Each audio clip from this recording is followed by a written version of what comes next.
Film की शुरुआत में डाशिंग क्लब के गोलकीपर डुओ यू वांग को मिस्टर जिन नाम के एक आदमी ने मीटिंग के लिए बुलाया। वो उसे अगले मैच में जानबूझकर दूसरी टीम को जीतने देने के लिए बहुत सारे पैसे देने को तैयार था। वैसे डुओ यू का करियर कुछ खास नहीं चल रहा था। पिछले कुछ सालों में उसने कई कारनामे किए थे। एक प्लेयर को काट लिया जिस वजह से उसे कई मैचेस के लिए सस्पेंड कर दिया गया। मेकअप करके लड़कियों की टीम में खेलने लगा। अपने बदन पर खाना परोसा और न जाने क्या क्या। लेकिन इस सब के बावजूद उसने मिस्टर जिन से कहा कि वो बिकाऊ नहीं है और अब तो अगले मैच में दूसरी टीम को एक भी गोल नहीं मारने देगा। मैच के दौरान उसने एक जबरदस्त गोल रोका, लेकिन फिर ओवर कॉन्फिडेंस में 5 गोल खा लिए। वो इतना खराब खेला कि दूसरी टीम वाले उसे हवा में उछाल उछाल के सेलिब्रेट कर रहे थे कि थैंक यू भाई, जितवा दिया। टीम से निकाल दिए जाने की वजह से डुओ यू बहुत दुखी था, लेकिन उसका एक साथी खिलाड़ी और बेस्ट फ्रेंड शैंग जुआंग उसे मनाकर कोच से बात करने के लिए ले आया। लेकिन वहाँ कोच ने उसकी जबरदस्त बेइज्जती करते हुए कहा, ओ देख बेटा, तेरी जगह कुत्ता ले लिया हमने टीम में वो भी बढ़िया खेलता है तेरे से इस पर शैंग जुआंग को गुस्सा आ गया और उसने कोच से कहा कि अगर मेरे दोस्त को टीम में वापस नहीं लिया ना तो मैं भी टीम छोड़ दूंगा। टीम छोड़ देगा? जा छोड़ दे, हमारी तो टीम ही बहुत बढ़िया हो जाएगी, फुद्दू प्लेयर सारे निकल गए घर वापस जाते हुए एक आदमी सड़क पार करते समय उनकी गाड़ी से टकराने का नाटक करता है। मूड तो उनका वैसे ही खराब था, तो उन्होंने उसे पकड़कर पहले तो 3-4 बार गाड़ी पे मारा और फिर उसके बदन से कपड़े की तरह विंडशील्ड को साफ करने लगे। तभी वहाँ से जा रही एक लड़की शाजू ने उन्हें देख लिया और केजरीवाल के पक्के फैन की तरह उनके खिलाफ आंदोलन करने लगी। लोगों ने मिलकर उस आदमी को पीटने के लिए उन दोनों को अंदर करवा दिया। मिस्टर जिन ने उनकी बेल करवाई और डुओ यू को बताया कि वो कोई फुटबॉल कोच नहीं है और बीते दिन जो मीटिंग हुई थी वो उसकी खुददारी का टेस्ट था। वो उन्हें अपने ऑफिस में ले गया और डुओ यू को मिस्टर यिन और मिस्टर लाई से मिलवाया। उन्होंने उसे बताया कि उसके दादा का एक भाई भी था जो आपसी मनमुटाव के चलते परिवार से दूर हो गया। लगभग 1 महीना पहले ही उसकी मौत हुई है और डुओ यू उसकी पूरी संपत्ति का इकलौता वारिस है। लेकिन इससे पहले कि पूरी संपत्ति उसे दे दी जाए, डुओ यू को एक टेस्ट पास करना होगा जो उसके दादा ने मरने से पहले तय किया था। उसे 1 बिलियन युआन, जो कि लगभग 1180 करोड़ रुपए बनते हैं, 1 महीने में खर्च करने होंगे। तभी उसे बाकी के 30 बिलियन युआन यानी लगभग 35,390 करोड़ रुपए मिलेंगे। लेकिन इस चैलेंज में कुछ रूल्स भी शामिल थे। पैसों का इस्तेमाल गैर कानूनी तरीके से नहीं किया जा सकता। महीने के आखिर में उसके पास अपना खरीदा हुआ घर या गाड़ी कुछ भी ना बचे। वो ये पैसे किसी को तोहफा देकर या चैरिटी में नहीं उड़ा सकता। वो ज्यादा से ज्यादा 100 लोगों को काम पर रख सकता है, लेकिन उसे उनकी सर्विसेज यानी जिस काम के लिए उसने उन्हें रखा है उन्हें करने देना होगा। वो अपनी खरीदी हुई कीमती चीजों को खराब नहीं कर सकता। किसी चीज को जानबूझकर मार्केट वैल्यू से ज्यादा में नहीं खरीद सकता। और आखिरी नियम ये था कि वो किसी को भी इस गेम के बारे में बता नहीं सकता। लेकिन अगर वो ये परीक्षा ना देना चाहे तो वो 10 मिलियन युआन लेकर यहाँ से जा सकता है, जिससे बाकी के पैसे ट्रस्ट फंड में ही रहेंगे और मिस्टर लाई और मिस्टर युन उन्हें जैसे चाहे वैसे इस्तेमाल कर सकते हैं। डुओ यू ने चुनौती स्वीकार की, जिसके बाद मिस्टर जिन ने अपनी एक अकाउंटेंट को उसके पूरे खर्चे का हिसाब लगाने को कहा। ये कोई और नहीं बल्कि शाजू थी। उसे जेल भिजवाने का बदला लेने के लिए डुओ यू ने उसे तुरंत काम पर रख लिया। वो शैंग जुआंग को लेकर बैंक में अपने पैसे देखने गया। इतने सारे पैसे उन्होंने जिंदगी में नहीं देखे थे। तिजोरी से बाहर निकलते ही उन्होंने बैंक से मिले पैसों को उड़ाना शुरू कर दिया। डुओ यू बैंक के सभी गार्ड्स को खतरनाक तनख्वाह पर हायर कर लेता है। इसके बाद वो अपनी फुटबॉल टीम के पास गया और उन्हें बताया कि वो उन्हें और चाइनीज मेन लीग के सबसे अच्छे क्लब को रेंट पर ले रहा है, ताकि स्टेडियम की मरम्मत का काम पूरा होने पर वो दोनों टीम्स के बीच एक मैच करवा सके।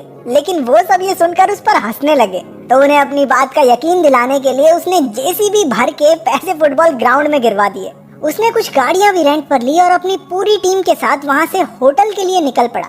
रास्ते में वो शाजू के साथ अलग गाड़ी में बैठा और उस पर लाइन मारने लगा, जिस पर शाजू ने कहा, No, I have a boyfriend. जल्द ही वो सब एक आलीशान होटल में पहुंचे। वैसे तो वहाँ सिर्फ मेंबर्स अलाउड थे, पर डुओ यू ने मैनेजर को एक्स्ट्रा पैसे देकर पूरे होटल को 1 महीने के लिए रेंट पर ले लिया। मैनेजर खुश होकर सबको डाइनिंग रूम में ले गया, क्योंकि डुओ यू इस पैसे से अपने एम्प्लॉयज पर खर्चा कर सकता था और फुटबॉल टीम रेंट करने के बाद से वो सब एक तरह से उसके एम्प्लॉय ही हो गए थे। तो ये सब शर्त के नियमों के हिसाब से एकदम जायज था। उसने घोषणा की कि वो एक इन्वेस्टमेंट कंपनी शुरू कर रहा है जिसका सीईओ होगा शैंग जुआंग। इसे सुनकर वो बहुत भावुक हो गया।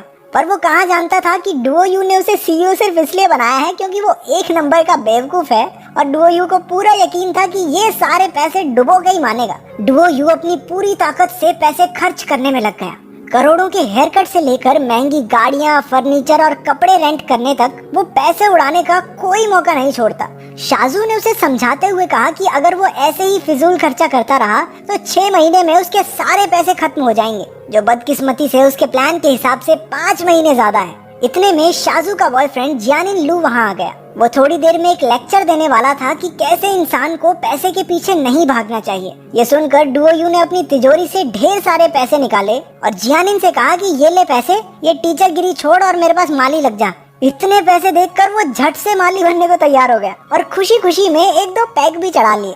शाजू को उसका ये रूप देखकर बहुत बड़ा धक्का लगा और वो उससे ब्रेकअप करके वहाँ से चली गई। अपनी इन्वेस्टमेंट कंपनी की पहली मीटिंग में डुओ यू ने जो सेक्टर्स लॉस में जा रहे हैं उनमें भर भर के पैसा लगाने को कहा। तभी वहाँ एक अजीब आदमी घुस आया जो अपने वाहियात आविष्कार के लिए फंडिंग चाहता था। उसने एक ऐसा डिवाइस बनाया था जिसकी मदद से लोग जमीन पर भी तैर सकते हैं। ये सोचकर कि यहाँ तो पैसे डूबेंगे ही डूबेंगे, डुओ यू ने उसे जबरदस्त फंडिंग दी और उसके बाद तो उसने शार्क टैंक चालू कर दिया जिसमें उसने वहाँ मौजूद हर इंसान के आइडिया को फंडिंग दे दी। अगले दिन जब वो मसाज ले रहा था तो उसकी मसूस शाशा ने उसके साथ डिंग डोंग करने की कोशिश की। वो उसे रोकने की कोशिश कर रहा था लेकिन वो मान ही नहीं रही थी। तभी शाजू ने एंट्री मारी और डुओ यू को वहाँ से निकलने का मौका मिल गया। अगले दिन डुओ यू को शाशा मिस्टर यिन और लाई के साथ गोल्फ कोर्स में मिली। वो समझ गया कि उसे पक्का उन दोनों ने भेजा होगा ताकि वो डुओ यू को किसी तरह ये चैलेंज हरवा दें। लंच के दौरान जहां बाकी सबको आलीशान खाना परोसा गया, वहीं यिन और लाई को डुओ यू ने इंस्टेंट नूडल्स खिलाए क्योंकि शर्त के नियमों के हिसाब से वो सिर्फ अपने एम्प्लॉयज पर ही खर्चा कर सकता है। डुओ यू ने ढेर सारे पैसे देकर एक अमेरिकन बिजनेस स्ट्रेटेजिस्ट मिस्टर लफीट को चाइना बुलाया और खाने पर उससे पूछा कि कोई ऐसा बिजनेस सजेस्ट करो जिसमें सारे पैसे डूब जाए। वो बिजनेस कोच इस बात का बुरा मान गया और कहने लगा कि वो सिर्फ लोगों को सक्सेस के लिए ट्रेन करता है, फेलियर के लिए नहीं। वो बिना खाना खाए गुस्से में वहाँ से चला गया। डुओ यू पैसे खर्च करने का एक भी मौका नहीं छोड़ता। वो अपने शरीर के हर पार्ट के लिए अलग नौकर रख लेता है। मीटिंग में उसे पता चला कि उसने जिन कंपनियों पर पैसा लगाया था उनके शेयर्स की कीमत तो आसमान छू रही है और उसकी इन्वेस्टमेंट फर्म खूब पैसे छाप रही है। ये सुनकर उसका मूड खराब हो गया। हमने देखा कि शाजू अपने घर में बैठी अकेली ही अपना जन्मदिन मना रही थी। तभी जियानिन लू वहाँ आया और उसे फूलों का एक गुलदस्ता दिया। शाजू को लगा कि वो उसके जन्मदिन के लिए वहाँ आया है, लेकिन वो तो अपने एक आइडिया की फंडिंग के लिए उससे सिफारिश करवाने आया था। शाजू ने वो केक उसके मुंह पे दे मारा। वो वहाँ से डुओ यू के पास गई जो पैसे खर्च करने के लिए एक आतिशबाजियों के शो का बंदोबस्त किए बैठा था। पूरा आसमान रंगों से भर गया। शाजू इसे देखकर बहुत खुश हुई और डुओ यू को बताया कि आज उसका जन्मदिन है। उसने भी मौके पे चौका मारते हुए कहा कि पता है, उसी खुशी में तो बम फोड़ रहे हैं। अगले दिन शाजू ने देखा कि डुओ यू ने पूरे शहर में उसके पोस्टर्स लगवा दिए थे जिसमें लिखा था कि उसे डुओ यू को अपना दिल जीतने का एक मौका तो देना चाहिए। उसने टीवी, रेडियो और यहाँ तक कि हॉट एयर बैलून्स में भी ये चीजें लगवा दी। लोग शाजू को सेलिब्रिटी समझकर उसके साथ फोटोज खिंचवाने लगे। उसने डुओ यू को फोन करके ये सब हटवाने को कहा, लेकिन उसने ऐसा करने से साफ मना कर दिया। जब वो कैब से होटल जा रही थी तो उसने देखा कि वही आदमी जिसके चक्कर में उसने डुओ यू को पुलिस में दे दिया था, वो आज उसकी कैब के सामने भी टकराने का नाटक कर रहा है। उसे एहसास हुआ कि उस दिन डुओ यू झूठ नहीं बोल रहा था। उसे मिलने पर शाजू ने कहा कि वो भी उसे बेहतर समझना चाहती है। डुओ यू ने उसके लिए होटल में ही एक प्राइवेट कॉन्सर्ट रखा जिसमें उसका फेवरेट सिंगर परफॉर्म करेगा। उन्होंने एक साथ खूब एंजॉय किया। वो रात के समय उसे डिनर के लिए बाहर लेकर गया जहां उन्होंने फुटबॉल खेली और नदी किनारे एक रोमांटिक वॉक पर भी गए। अगले दिन जब डुओ यू ने अपनी टीम को प्रैक्टिस करने के बजाय पार्टी करते हुए देखा तो उसने उनकी खुशी की वजह पूछी। शैंग शुआंग ने उसे बताया कि उनकी इन्वेस्टमेंट कंपनी ने 10 बिलियन युआन का प्रॉफिट बनाया है। ये सुनकर डुओ यू ने गुस्से में उसके मुंह पे मुक्का दिया और भागकर पूल में कूद गया। अगर उसके पास महीने के आखिर में 1 युआन भी बचा तो उसे फूटी कौड़ी नहीं मिलेगी। तभी उसके दिमाग में एक आइडिया आया। उसने पूरी मीडिया को बुलाकर ये अनाउंस किया कि वो मोटे लोगों के लिए इंश्योरेंस स्कीम चालू कर रहा है जिसमें कोई भी आदमी सिर्फ 1 युआन देकर रजिस्टर कर सकता है और कंपनी तुम्हें 1 ग्राम वजन कम होने पर 1 युआन देगी। यानी अगर किसी ने 1 किलो कम किया तो वो 1000 युआन लेकर जाएगा। यिन और लाई ने इस बात पर खूब गुस्सा किया, लेकिन क्योंकि इंश्योरेंस एक लीगल बिजनेस है तो वो नियमों के हिसाब से एकदम जायज है। पूरे शहर में लोगों ने इस प्रोग्राम के लिए रजिस्टर किया और हर कोई अपना वजन घटाने में जुट गया। लोगों ने लिफ्ट छोड़कर सीढ़ियों का इस्तेमाल शुरू कर दिया। डुओ यू को ह्यूमैनिटेरियन ऑफ द ईयर का अवार्ड दिया गया। हालांकि उसने स्टेज पर बताया कि वो ये सब सिर्फ अपने लिए कर रहा है, ना कि इंसानियत के लिए, पर सबने सोचा कि वो सिर्फ बड़प्पन दिखा रहा है। फुटबॉल मैच वाले दिन हैंगटाई क्लब के कैप्टन ने दावा किया कि वो इस बकवास टीम के खिलाफ कम से कम डबल डिजिट्स में स्कोर करेंगे। हालांकि डाशेंग के सपोर्टर्स बहुत कम थे, लेकिन फिर भी उनकी टीम ने हेलीकॉप्टर्स में ग्रैंड एंट्री मारी। मैच शुरू होने पर शैंग जुआंग ने चोटिल होने का नाटक करके हैंगटाई क्लब के सबसे अच्छे खिलाड़ी को रेड कार्ड दिलवा दिया, लेकिन इसके बावजूद उन्होंने हाफ टाइम से पहले 8 गोल दाग दिए। अपनी टीम की इज्जत बचाने के लिए डुओ यू ने उन सभी से कहा कि कुछ भी करके उन्हें डबल डिजिट से नहीं हारना, लेकिन खेल फिर से शुरू होने पर उन्होंने 1 गोल और मार दिया। डाशेंग के खिलाड़ियों ने मैच में अपनी पूरी जान फूंक दी कि चाहे कुछ भी हो जाए लेकिन 10वां गोल नहीं खाना। उनके जज्बे को देखकर दूसरी टीम के सपोर्टर्स भी उन्हें ही सपोर्ट करने लगे। सब्स्टिट्यूट खत्म हो जाने के बाद कोच खुद खेलने के लिए ग्राउंड पर उतरा, लेकिन फिसलकर गिरने की वजह से उसकी कमर में लचक आ गई। उन्होंने जैसे तैसे दूसरी टीम को 10वां गोल करने से रोक दिया। मैच खत्म होने पर दर्शकों और पूरी टीम में खुशी की लहर दौड़ पड़ी। मैच के बाद डुओ यू को शाजू के नंबर से एक फोन आया। एक अनजान आदमी ने कहा कि उसने शाजू को किडनैप कर लिया है और अगर उसने सुबह तक $10 मिलियन नहीं दिए तो वो उसे मार देगा। डुओ यू के सामने एक बहुत बड़ी मुसीबत खड़ी हो गई। अगर उसने वो पैसे किडनैपर्स को दे दिए तो ये चैलेंज के नियमों के खिलाफ होगा और वो इस टेस्ट में फेल हो जाएगा। लेकिन असलियत में ये उसके दादा का सेट किया हुआ आखिरी टेस्ट था, ये जानने के लिए कि वो इंसानी जिंदगी को पैसों से ज्यादा अहमियत देगा या नहीं।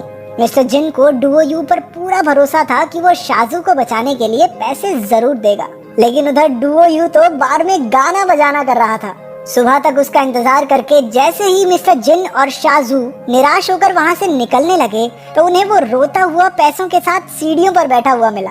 उसके दादा की बनाई हुई आखिरी वीडियो चलाई गई और मिस्टर जिन ने उसे बताया कि वो $30 बिलियन का मालिक बन गया है। हमने देखा कि पूरी दुनिया घूमकर डुओ यू एक प्रेग्नेंट शाजू के साथ वापस लौटा। वो अब अपनी सारी संपत्ति दान करना चाहते हैं, लेकिन फिर उन्होंने सोचा कि बच्चे के लिए भी थोड़ा पैसा तो रखना पड़ेगा। उन्होंने एक छोटी लिस्ट से शुरू करके उसमें इतनी चीजें घुसा दी कि उनके पास डोनेट करने के लिए पैसे ही नहीं बचे। अगर आपको इतने पैसे खर्च करने को मिल जाएं तो आप क्या करेंगे? कमेंट्स में जरूर बताना। देखते हैं सबसे जबरदस्त कमेंट किसका होगा।